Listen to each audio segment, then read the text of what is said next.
everyone. Thank you for joining us for our Media Development Snapshot series. This is session number 5 on day 3. So thank you so much for participating. And we'd like to extend a warm welcome to Dr. Deb Wenger. She is a 17-year broadcast news veteran and the assistant dean and associate professor who oversees undergraduate studies in journalism at the University of Mississippi. Prior to her academic appointments, Dr. Wenger worked as a reporter, producer, and newsroom manager within multiple TV stations, including WFLA Tampa, WSOC in Charlotte, North Carolina, and WMUR in Manchester, New Hampshire. Dr. Wenger conducts multimedia workshops in newsrooms around the country and is a trainer for the SPJ and the Google News Lab program. She is also the co-author of 2 books, Advancing the Story, Journalism in a Digital World, and Managing Today's News Media, Audience First. What she's learning about journalism and new media can be found at www.advancingthestory.com. Dr. Wenger received her PhD from Kingston University in London and was named as a top journalism educator by News Pro magazine in 2017. Dr. Wenger is currently the interim dean for the School of Journalism and New Media at Ole Miss. And for those of you who weren't in a previous session with her, she came to Fiji, met with journalists throughout the region in August of 2019 to talk about digital reporting tools and multimedia storytelling. So today she's going to be talking to us about solutions-based journalism, what it means, what it doesn't mean, and how we can best employ it for our news organization. So thank you very much, Dr. Wenger. Over to you. Wonderful. Well, thank you so much, Becca. I'm thrilled to be here. Although, always better to be on the ground in Fiji than visiting via the web, but, we'll take what we can get. I see I have a shout out in the chat, so that's always fun to recognize a name from the past. And, I hope that I'll make a few new friends today as well. So we're going to talk today about solutions journalism and what it is and what it isn't, as well as sort of best practices in producing solutions journalism and strategies for selecting solution stories, understanding, where your work could actually be recognized, and provide some resources for you to bring a discussion about solutions journalism into your own newsroom. So the one thing that will make this session a lot more fun for everyone is if you are willing to participate. I love to hear your ideas and to know what you're working on.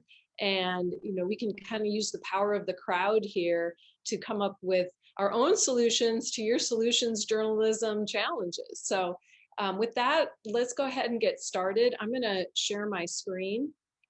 But again, don't worry about interrupting me. I will never be offended by that. And it's a lot more fun if we're talking about these topics together. So let me go ahead and get my screen shared. And then Becca, I believe you're also going to be watching the chat. Is that correct? In case somebody is having trouble getting in. Okay. All right, so solutions journalism, hot topic in the US.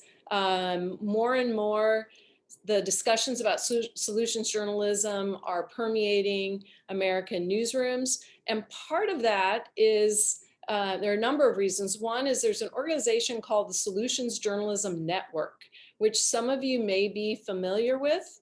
But it is a tremendous resource, and in the chat right now is a great handout from some of their work to help you identify how to ascertain whether the work you're doing qualifies as a solutions journalism piece or not.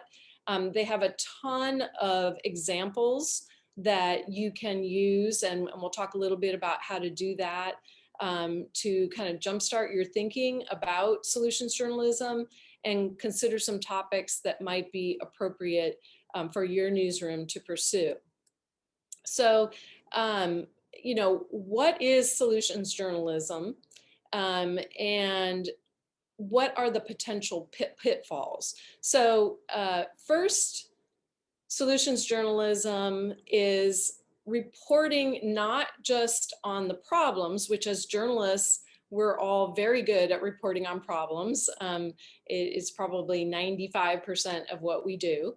But for solutions journalism, you are applying all those same strategies and techniques to reporting on the solutions that you do to the problems. So there's as much rigor put into getting all the details, confirming all the information, making sure that everything is well explained on the solution side as it is on the problem side. And we'll talk a little bit about how that can actually be a little challenging for journalists to switch gears and begin to interview sources about solutions versus just the problems that we're used to covering. What this isn't, though, is it's not advocacy journalism. We're not deciding as journalists what is the right approach, what is the best solution.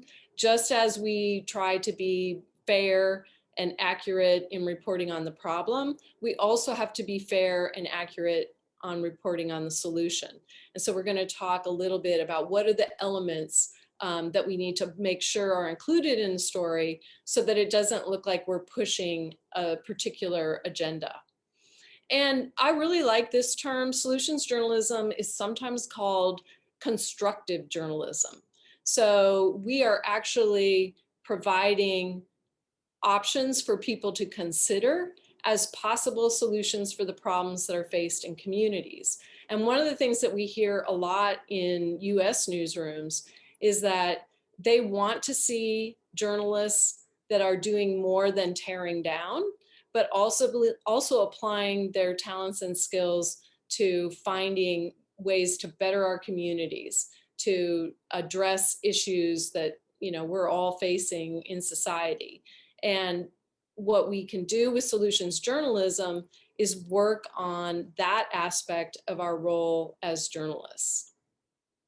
So I want to try watching a story, and we're going to hope that our network connectivity is good enough to make this work well. I'm going to ask for a thumbs up from people so that you can tell me if it's actually working when I play this.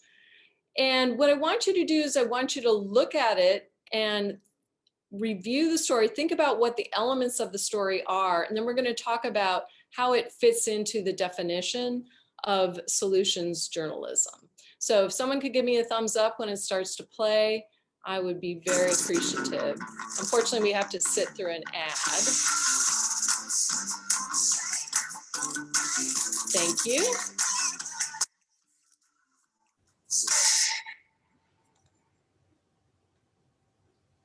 UH5, a labor supply company in Portland, is expanding, hoping to help get more recovering addicts a job. As CBS 13's David Singer reports, in today's Working Solutions, MainWorks is preparing to take its model of mutual accountability to another New England state. 6 a.m., Forest Avenue, Portland. How are we doing this morning? It's the MainWorks morning meetup, a daily ritual for people like John. Morning, John. Good morning. Morning. Like I said, And James. just getting squared in the morning, finding out if everyone's all right, letting you know if I'm all right. Margot Walsh, owner of MainWorks, makes sure they're good to go to their job site.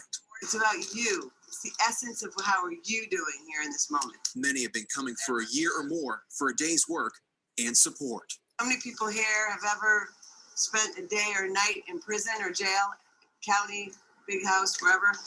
Helping place people facing struggle into jobs is Walsh's bottom line, operating like many nonprofits do, except this is a for-profit business. Basically, we're in business to take care of people. Tax burden to taxpayer. MainWorks only helps people who have a criminal record, are in addiction recovery, or other difficult life transitions. So I feel like a hard hat and a pair of gloves fixes a lot of things.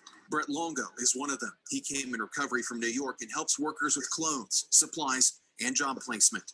I feel like I got the time and energy for that. MainWorks started 8 years ago as Walsh dealt with her own life transitions. I was on main care and food stamps because I had nowhere to go. I had just gotten divorced and my life was in a shambles. Other organizations have mirrored Walsh's approach of dignifying temp work, like Embers in Vancouver and Work Square in Miami. And like those organizations, employers come to MainWorks because they say the company's currency is credibility and accountability of their employees. Meeting the guys, knowing what we have, knowing who to send where, how to best accommodate them, how to best accommodate our clients. Walsh is preparing her company to expand into New Hampshire, a business model, she says, that could appeal to other entrepreneurs. It's taking a social problem and privatizing it because the governments and nonprofits cannot do all of this work. There's way too much to do. And people want a way to change the world. This is one of them. The folks here at MainWorks plan to expand from Portland to Portsmouth, New Hampshire sometime this summer. David Singer, CBS 13 News. All right. So essentially, that is an example of a solution story. And the elements of a solution story defined by the Solutions Journalism Network is that it must feature a response to a problem and how it works, provide evidence of results and effectiveness, offer a roadmap for others to follow, and to avoid hype and discuss limitations. And so to be a solutions journalism story, you don't necessarily have to have every one of these elements, or to, you could have an argument that said, all right, we saw some evidence of results in this piece. This is a company that's been around for 8 years.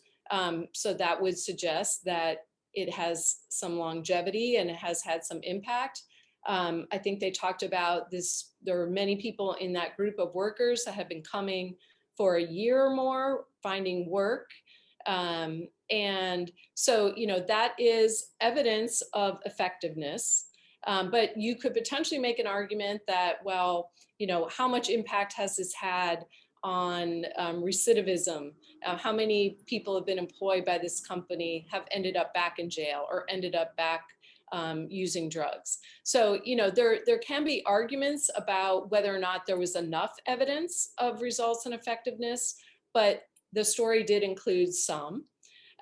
You might have some argument as to whether there was enough explanation of how this story actually described the company and how it worked, how they found people, how they found clients to send workers to.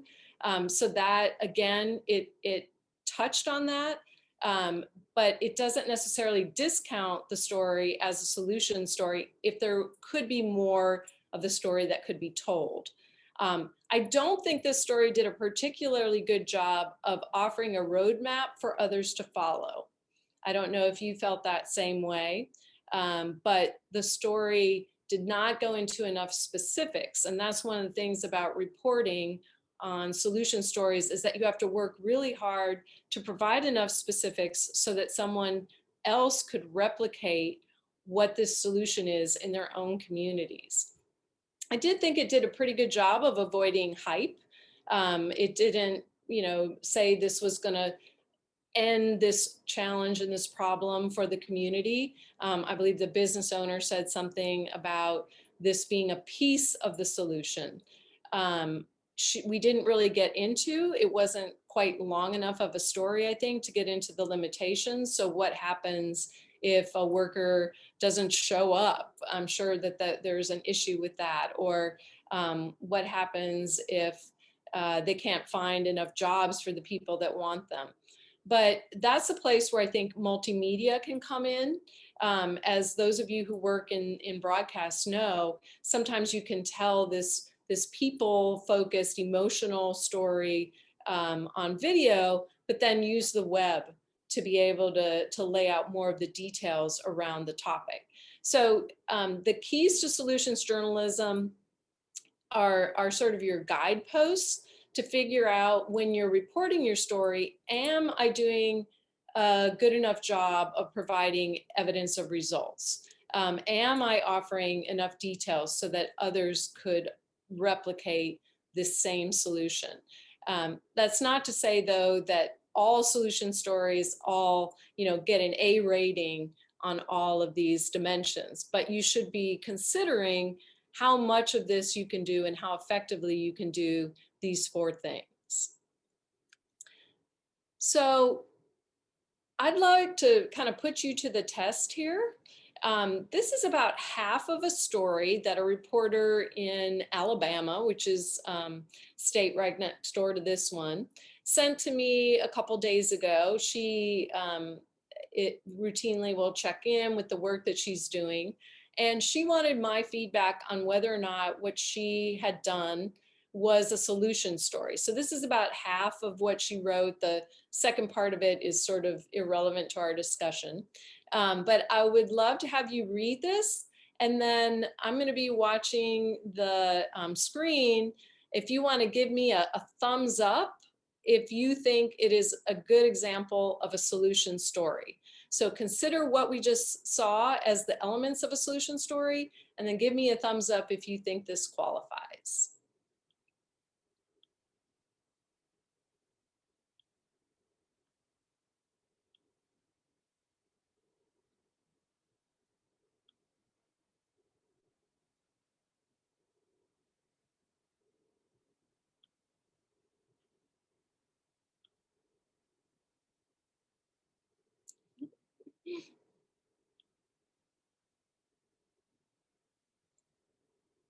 And feel free to use the little, chat features. Assume those are activated.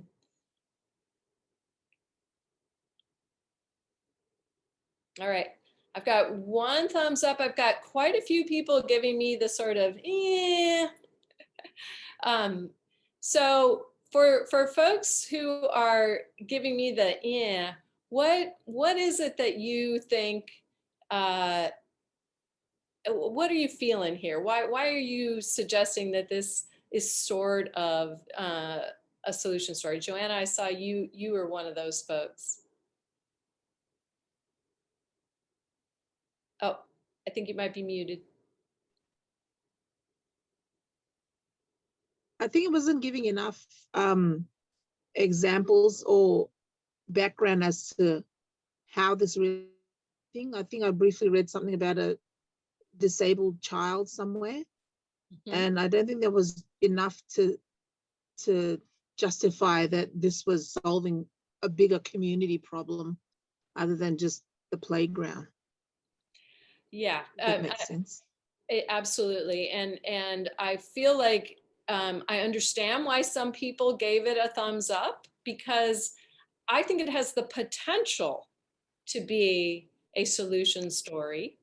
But as Joanna points out, it wasn't there yet. And this was the feedback that I gave DeAndrea, is that there were so few details describing the problem. I made an assumption that the problem was there weren't enough of these playgrounds and enough spaces for children with special needs.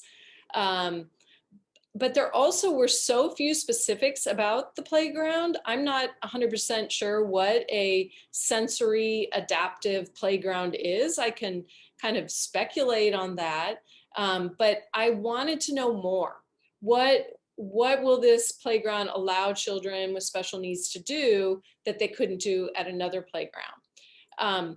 One of the, I think, key sort of mistakes that people make when they are looking at whether or not something is a solutions piece is that it's sort of the good intentions. So we have here a playground that's not yet even built. So we can't really know if this is an effective solution. This is someone's idea of what a solution might be, but we have no idea that if it was built, it would actually have the impact on, again, this problem that we're assuming is that there aren't enough playgrounds like this. Certainly not enough detail to allow anyone to replicate it, and really no limitations discussed. So I think this story could get there, but it wasn't there as it was produced. So anybody want to push back on that, or do you buy my arguments? All right, looks like people are gonna give me a pass on my criticism here. So one of the things that we talk about when we're looking at training on solutions journalism is that you actually have to report a little differently, and especially when it comes to the interviews that you conduct. So the first thing that we have to really talk about, and I'm guessing that all of you as practicing journalists have heard the 5 W's and the H, the who, what, when, why, where, and how. But most journalism doesn't really ever get to the how, unless you're doing some kind of explanatory piece. But in solutions journalism, how moves front and center. So it's an essential part of what you're doing. You're describing how this solution is going to work with very specific details included. So your questions that you ask really need to get to those specifics. And when you're interviewing someone for a solution story, you'll ask a question like, so tell me how you got your company that's helping addicts and people with criminal records. Tell me how you got it started. Tell me how you figured out where to find people. And oftentimes that interview subject will say, well, nobody's going to be interested in that. That's not something people need to know.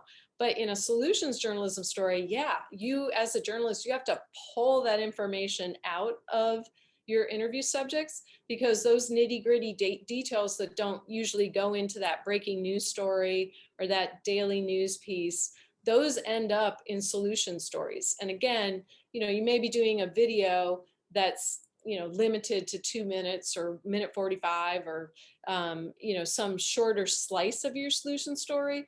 But I think that's where the multimedia comes in, when you can go longer on the web and add those very detailed specifics that you need to tell a solution story effectively.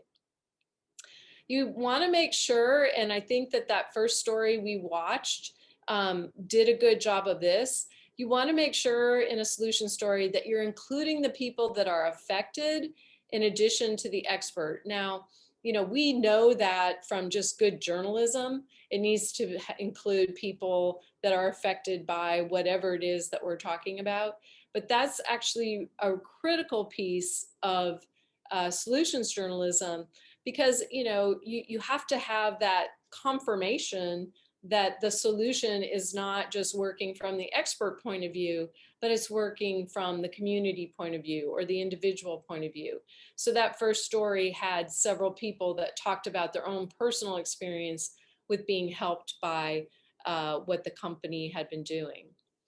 And then finally, the other thing that sometimes you have to push your interviews on is what's not working. Give us the nitty gritty, all the dirty laundry, right? So, you've built this company, you're trying to help addicts, you're trying to help people with criminal records. What is a problem? What is something that this solution is still trying to address, or that it hasn't been as effective as you would like it to be? This is not, again, your goal is not to make the solution look like the best thing since sliced bread. It's not all shiny. It's seldom going to be perfect. It's very rarely going to alleviate the entire problem. But that's what makes it a good solution story, because that will help the next person that tries to do this from making that same mistake. So make sure you include in your story, if at all possible, some of the things that could be better.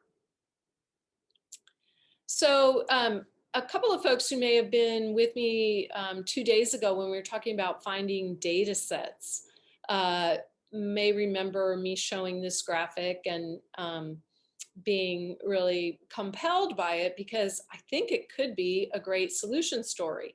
And it may be one that all of you have already done and you're like, been there, done that. So this next question that I have for you could be really easy. But as you can see here, air pollution in Fiji has decreased significantly since 2010. It's not, perfect. It could still be improved, but unless there have been a ton of stories already done on this, I could see this becoming a good starting point for a solution story, because obviously something positive is happening. And with air pollution being a major problem in many, many countries, including some in your own region, solution story around this topic could be really valuable. So I'd love to hear from you, or if people are more comfortable putting something in the chat. If you were going to pursue the decrease in air pollution in Fiji as a solution story, where would you start in terms of trying to figure out what those solutions are? What would be just your instinct as a journalist? Where would you go to try to figure out what is behind this improved air quality?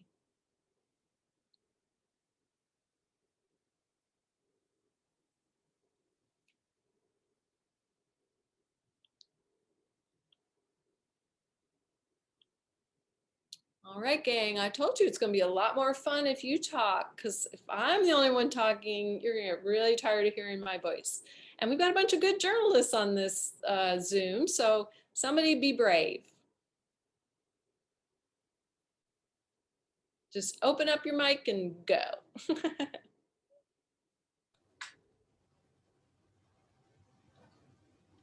Hi, Deborah.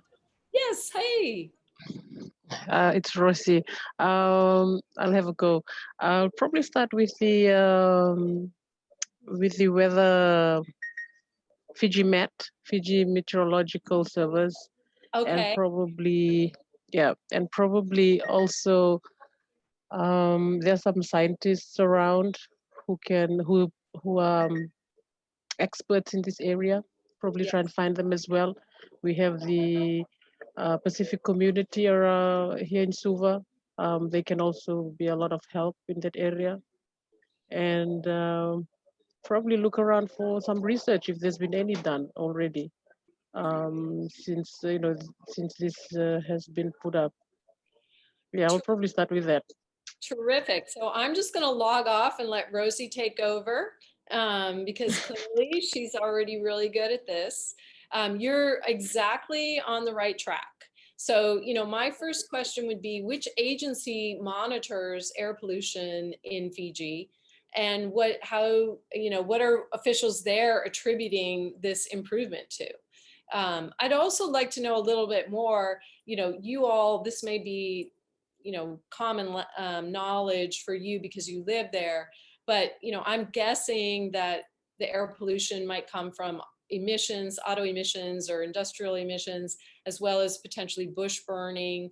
But there may be some other sources that I'm not aware of, and perhaps that you're not aware of. The officials would say, well, really what causes this is X. So I would want to speak to whatever agency monitors air pollution to get a sense of what they believe is the problem and what they think can be the improvement can be attributed to. Just like Rosie said, there's got to be academic research out there, white papers. We talked a little bit about how to use Google Scholar to find data. It's also very useful in just finding scientists, researchers who are looking into this issue. And I did a quick Google Scholar search on this, and there are plenty of academics who are researching air quality in this region, and particularly in Fiji. And then the other thing I would look at is check out that Solutions Journalism Network site, and they actually have sort of a story tracker.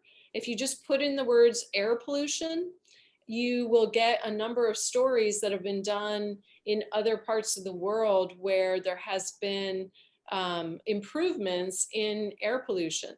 So, at times we are able to talk about what's happening in another part of the world or another part of the country that may be relevant to the problem we have in our own backyard. So you don't just have to stick with local sources, you could go beyond that. So Rosie, you have your hand up, please chime in. Yeah, I wanted to add, I think another aspect for us here in the Pacific is traditional knowledge.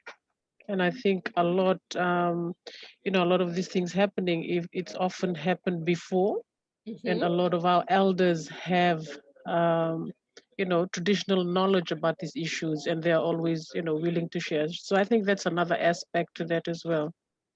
Yeah, I mean, I could see a really neat story because, prior to 2010, air quality was a significant health risk, and it may still be on some days. I'm not 100% sure, but you have people there that may remember when warnings would go out to say, stay indoors, because especially if you have some sort of respiratory issue. And so finding somebody like that who remembers how bad it used to be, that could be a really interesting face to put on this story and speak directly to what you're talking about. So I really like that idea.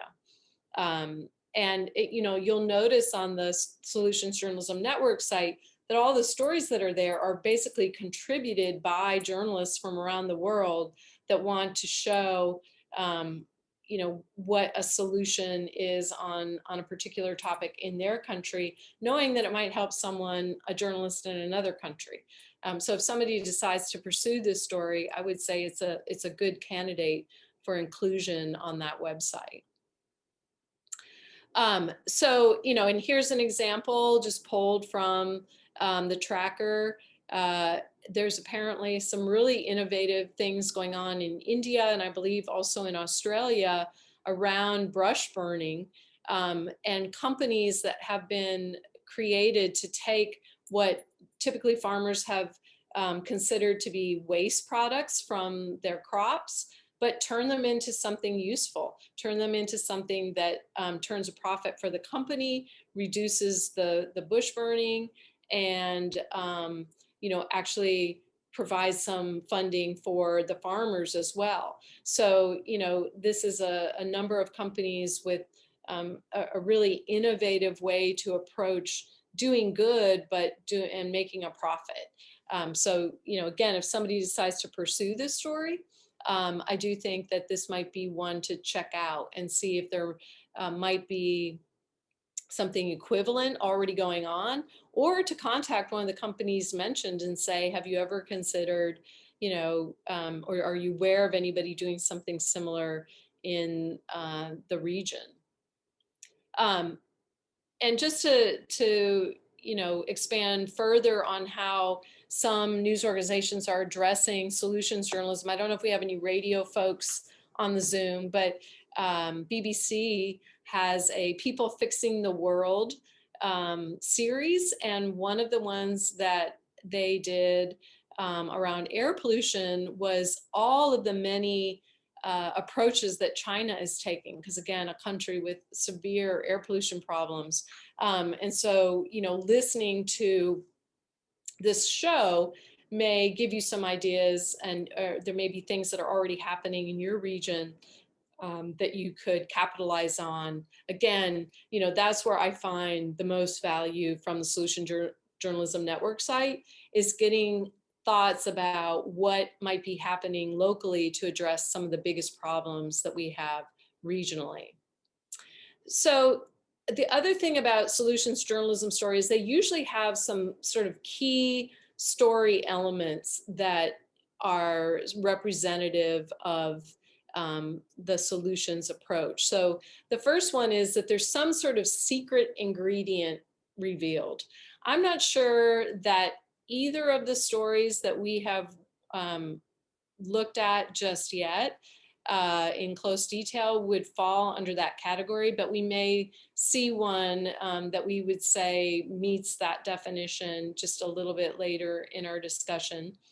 But I do think that we do have one that exemplifies kind of the big new idea, and that would be the bush burning story that I just referenced.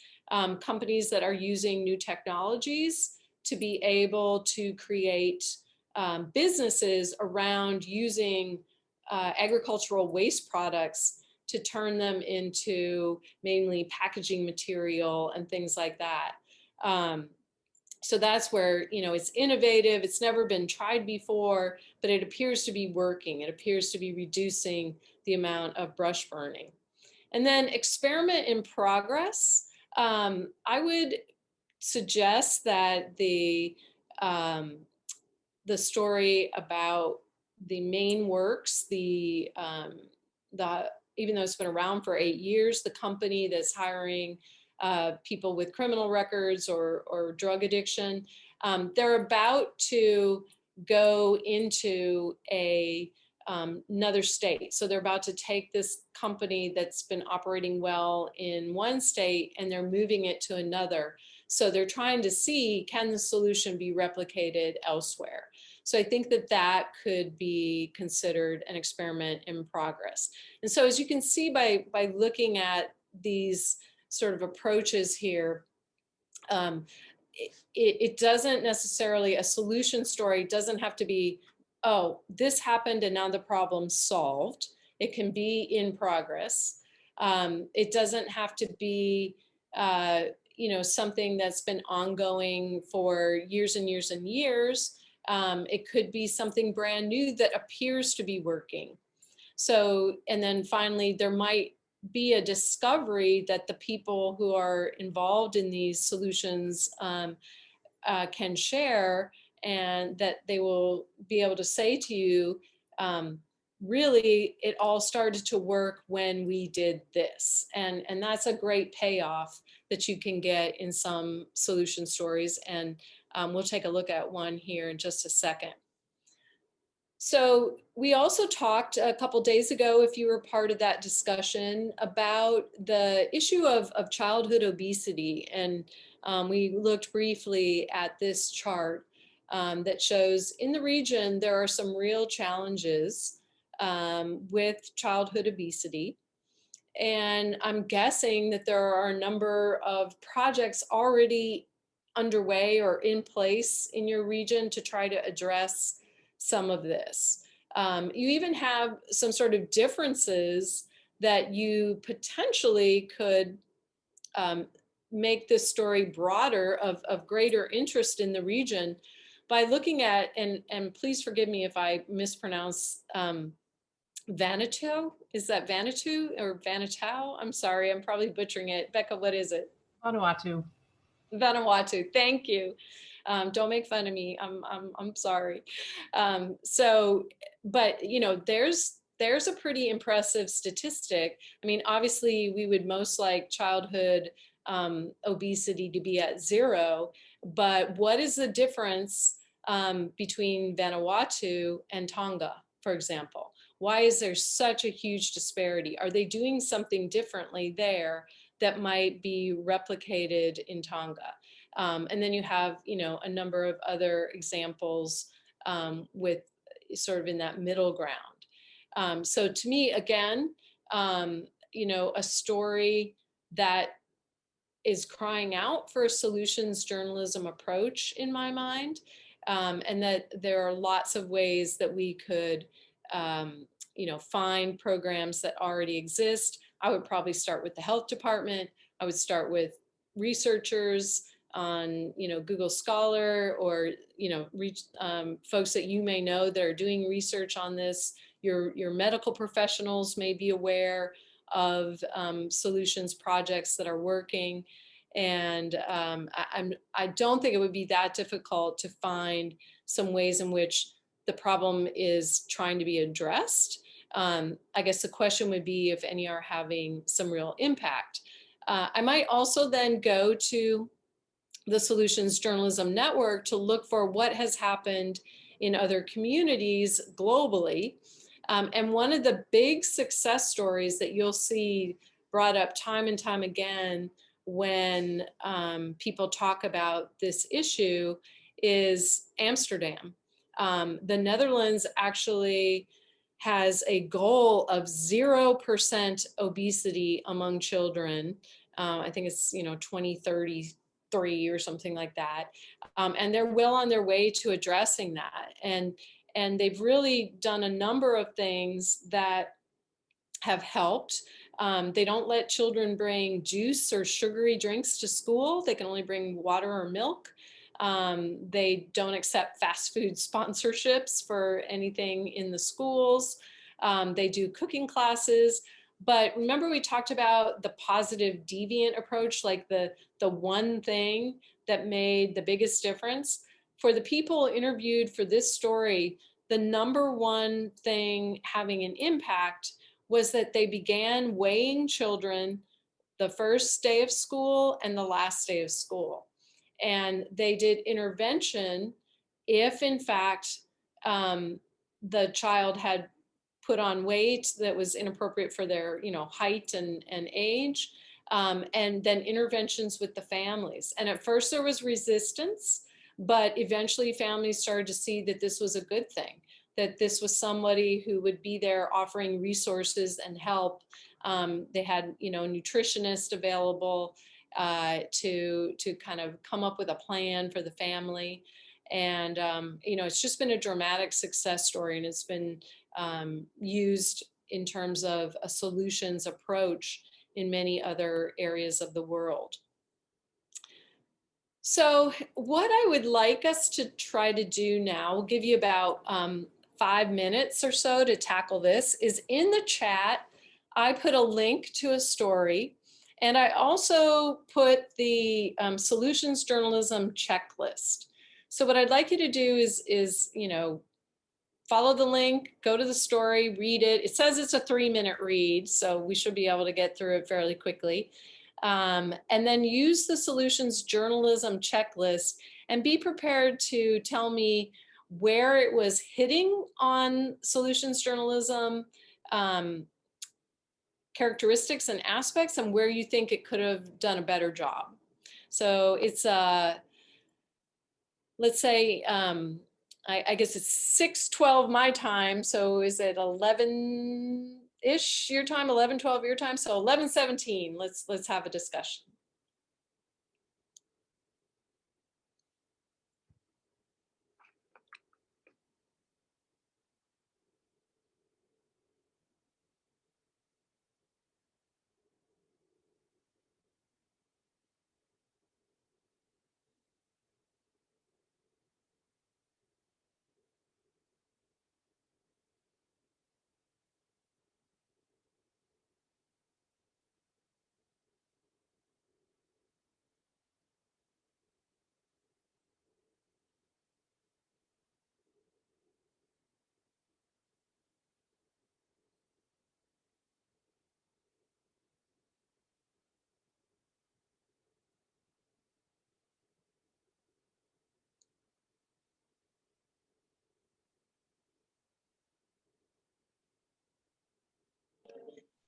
Hi, Deborah.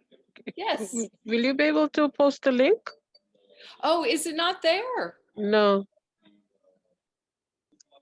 So no one's been able to see it? I thought it was there at the top, but let me try it All the way again. at the top. It's the very first thing, well, the second thing, I guess. So if you go to the top of the chat box, it's there. Yes, it's from Fast Company. Do you see it now? I'll just do it again. So it's there Okay. at the bottom, so. Thank you. Thank you.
All right, so I'm an old TV news producer, and so I like to be right on time.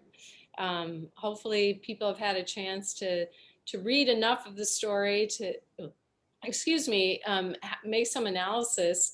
I want to mention, guys, you are being way outmanned by the women who have both, we've had two women talking.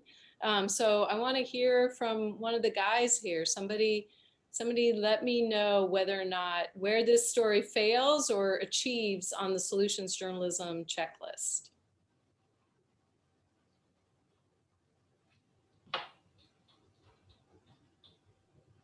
Hi, can I contribute? Yes, please. Right, thanks. I think it does, in a sense. I mean, vaccination at remote places is a problem, and I think the introduction of drones into the equation, I think that provides a solution. And in a sense, I actually read that story when it was out some years ago, and scrolling through, my newsfeed, it actually caught my attention, and I had to just to stop and read, and I say, wow, it's in Vanuatu, which is right in next door, which is fascinating. And I mean, the main problem in the Pacific Islands, as is in other remote places, is getting to remote places, and I think that's where technology comes in, and the drone plays quite a good fitting role in there. Absolutely. If that helps to yeah, so I feel like there was some evidence, there was some data shared, 40 children vaccinated. It was discussed that this was experimental. It was in a trial phase. So to me, especially given now that we're in a situation where COVID vaccinations are going to be necessary, it'd be interesting to me for someone to go back and look at this story. Did the program continue? Is it going to be a factor in getting vaccines to remote areas of the region? It did give us some insights into how the whole project worked, talking about how the need for the drones to be able to carry a certain amount of weight, to fly in bad weather. All of that was really interesting. And I didn't feel like it hyped it. I think it was a very straightforward, this is one approach that might work for some areas. So, to me, it was a solid solution story. Could it have had more, details? Certainly. But that to me is something that someone could easily do in a good follow-up story. So I hope someone decides to go back and look at that solution. So the last, if people would like to do this, I would love to have, excuse me, I'm jumping around here. I would love to have someone sort of share a community problem that you report on regularly, and potential strategies you might use to pursue a solution story on that topic. I don't know if anybody has something that this is sparking some ideas for them. Love to hear it, and perhaps there are others who could contribute to coming up with a good approach for that story.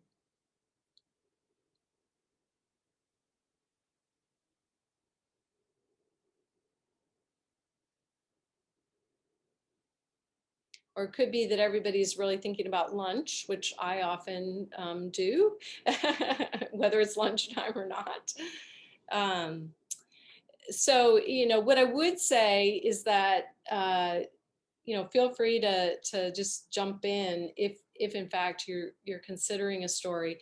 But if not, and I can help in any way, my last slide here, which I'll show in just a second, does have my Gmail address, and I am happy to do some brainstorming with you if that would be of value.